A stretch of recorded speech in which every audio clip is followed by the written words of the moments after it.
5:30 हो गए हैं, हमारे भाई बस आने ही वाले होंगे। ना जाने हमारे भाई आज कौन सी कहानी सुनाएंगे। वालेकुम अस्सलाम बच्चों, क्या हाल चाल है आपका? ठीक है अमार भाई, कल मैं अपने पापा के साथ टीवी देख रही थी जब मैंने हज़रत उमर बिन अब्दुल अजीज़ के बारे में सुना। क्या आप उनके बारे में हमें कुछ बताएंगे? हाँ बेटा, क्यों नहीं। हज़रत उमर बिन अब्दुल अजीज़ रज़ी ताला अन्हो हमारे दीन इस्लाम के खलीफा रह चुके हैं। तो बच्चों, आप हज़रत उमर बिन अब्दुल अजीज़ रज़ी ताला अन्हो के बारे में बात कर ही रहे हैं, तो चलो उनके बारे में आपको एक कहानी सुनाता हूँ। बच्चों, नबी करीम सल्लल्लाहु अलैहि वसल्लम के दुनिया से ज़ाहिरी पर्दा कर जाने के बाद दीन इस्लाम और उम्मत मुसलमान की ज़िम्मेदारियाँ खुलफा पर आ गई। हज़रत उमर बिन अब्दुल अजीज़ रज़ी ताला अन्हो हमारे दीन इस्लाम के 8वें खलीफा और हज़रत उमर फ़ारूक रज़ी ताला अन्हो के पोते थे। आपको खिलाफत 10वीं सफ़र 99 हिजरी में शाम की एक मस्जिद में अता की गई। बच्चों, आपका अदल, इंसाफ और जहानत की मिसालें आज तक मशहूर हैं। इसी हवाले से मुझे एक कहानी याद आ रही है। बच्चों, हज़रत उमर बिन अब्दुल अजीज़ रज़ी ताला अन्हो के ज़माने में एक सिपा सलार हुआ करते थे जो अपनी जंगजू तबीयत के लिए तो जाने ही जाते थे, पर उनको एक और शौक़ भी था, और वो शौक़ था नए शहर आबाद करने का।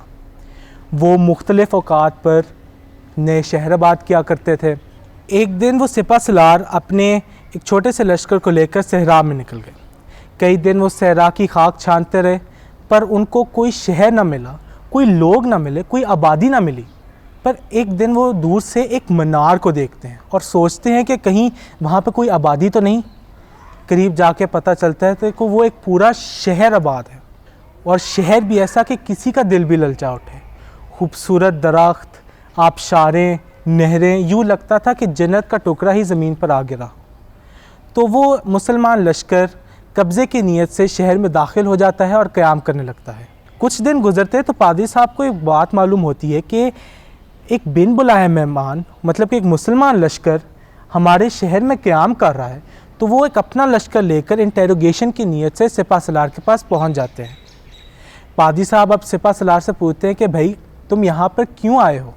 सिपा सलार कहता है कि पादरी साहब, मुझे ये शहर बहुत खूबसूरत लगा है, मुझे इनकी गली कूचे बहुत खूबसूरत लगी हैं, मुझे इनके लोग बहुत अच्छे लगे हैं।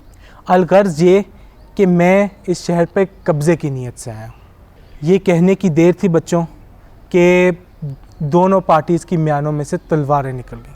पर पादरी साहब ने अक्लमंदी का मुजाहरा किया और कहा कि रुको, मैं यहाँ पर लड़ाई के लिए नहीं आया हूँ, और अपने लश्कर को लेकर वापस महल पहुँच जाता है। अब सिपा सलार और उसका लश्कर उस शहर में क़याम करने लगते हैं और आहिस्ता आहिस्ता कब्ज़ा करना शुरू कर देते हैं। कई माह गुजरते हैं तो पादरी साहब भी अब बेजार हो जाते हैं कि भाई ये क्या हो रहा है। एक बिन बुलाए मेहमान हमारे शहर पे आ गया है, हमारे शहर पे कब्ज़ा कर रहा है, तो एक जासूस को भेजते हैं पता करने के लिए कि वो कौन से शहर से आए हैं। जब इन्फॉर्मेशन रिसीव होती है तो पता चलता है कि वो शामी लश्कर है और शाम के शहर से आया है।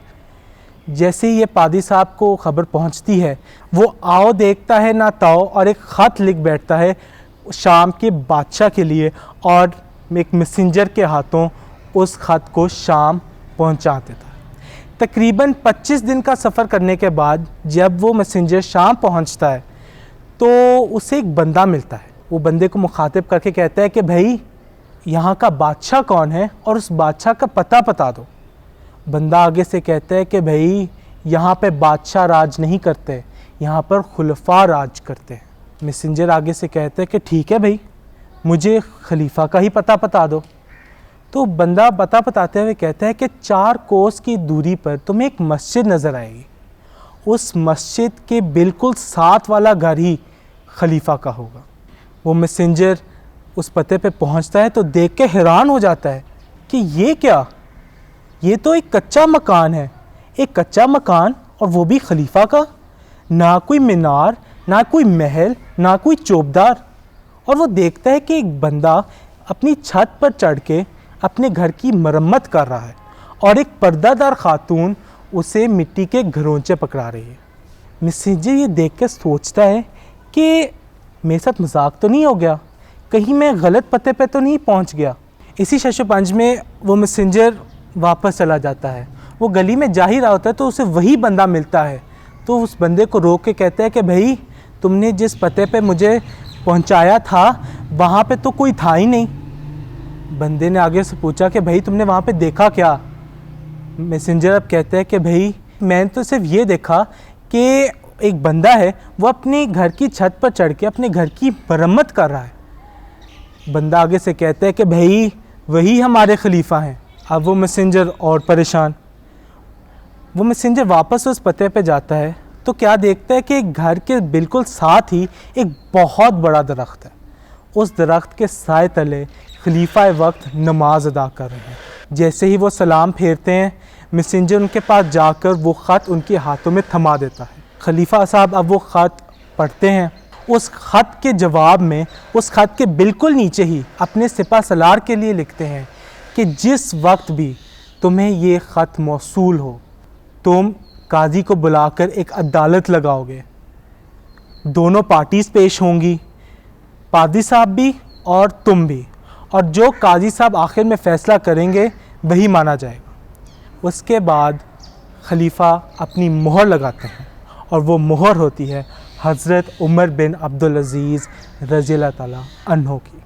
वो मैसेंजर जवाबी ख़त लेकर वापस अपने शहर पहुंचता है और पादी साहब को पकड़ा देता है। पादी साहब जवाब पढ़कर एक दफ़ा तो हक्के बक्के रह जाते हैं कि ये क्या, काजी भी खलीफा का, सिपा सलार भी खलीफा का, अब तो कब्ज़ा पक्का ही पक्का।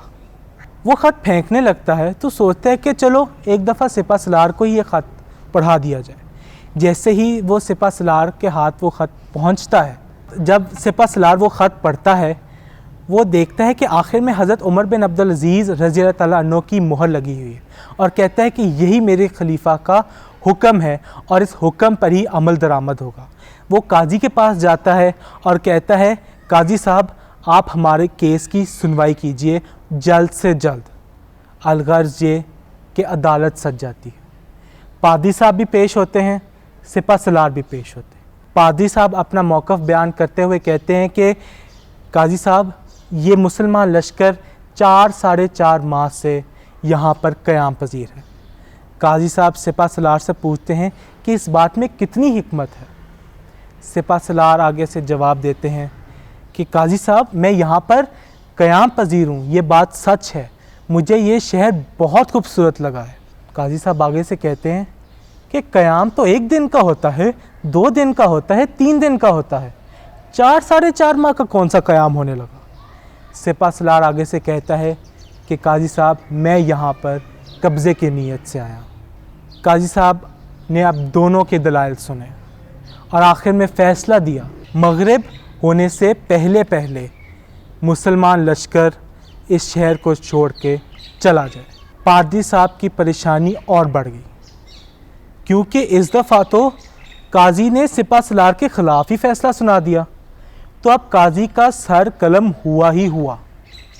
पादी साहब यही सोच रहे होते हैं तो असर का वक्त हो जाता है। वो अपने महल में टहल रहे होते हैं।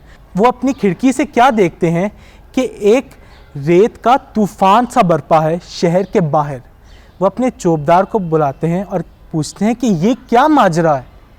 चौबदार कहते हैं कि पादी साहब जिस मुसलमान लश्कर का सुबह फ़ैसला हुआ है वो इस शहर को छोड़ के जा रहा है। पादरी साहब एक दफ़ा तो सकते में, दूसरे सेकंड जब उनको होश आता है वो काजी साहब के पास पहुंचते हैं और कहते हैं कि काजी साहब वो कौन सा ख़त था, वो कौन सी मोहर थी जिस मोहर पे आपने सिपा सलार के ख़िलाफ़ ही फ़ैसला सुना दिया और सिपा सलार अपने कब्ज़े की नीयत छोड़कर इस शहर को अलविदा कर रहा है। काजी साहब कहते हैं वो हमारे खलीफा हज़रत उमर बिन अब्दुल अज़ीज़ रज़ियल्लाहु ताला अन्हु की मोहर थी। ये मेरा फ़र्ज़ था कि मैं उनका हुक्म मानूं। मैंने इंसाफ के साथ फ़ैसला सुनाया। अब वो सिपा सलार अपना फ़र्ज़ निभा रहा है मेरे फ़ैसले को मान के। ये कहने की देर थी कि पादी साहब की आंखों से अश्क बहना शुरू हो जाते हैं और वो अपने शहर समेत उस मुसलमान लश्कर को शहर के बाहर तक अलविदा करने के लिए जाते हैं। कुछ अरसा गुज़रता है तो पादरी साहब शाम पहुंच जाते हैं हज़रत उमर बिन अब्दुल अज़ीज़ रज़ी अल्लाह ताला अन्हो के पास और दरख्वास्त करते हैं कि मैं बसमेत मेरे पूरे शहर के आपके हाथों पर इस्लाम कबूल करना चाहता हूँ। हज़रत उमर बिन अब्दुल अज़ीज़ रज़ी अल्लाह ताला अन्हो इस दरख्वास्त को कबूल करते हैं और पादरी साहब और वो पूरा शहर इस्लाम कबूल कर बैठता है। और बच्चों, यही ताकत होती है अदल इंसाफ की। बच्चों, हमें चाहिए कि हम अपनी रोज़मर्रा ज़िंदगी में भी अदल व इंसाफ कायम रखें।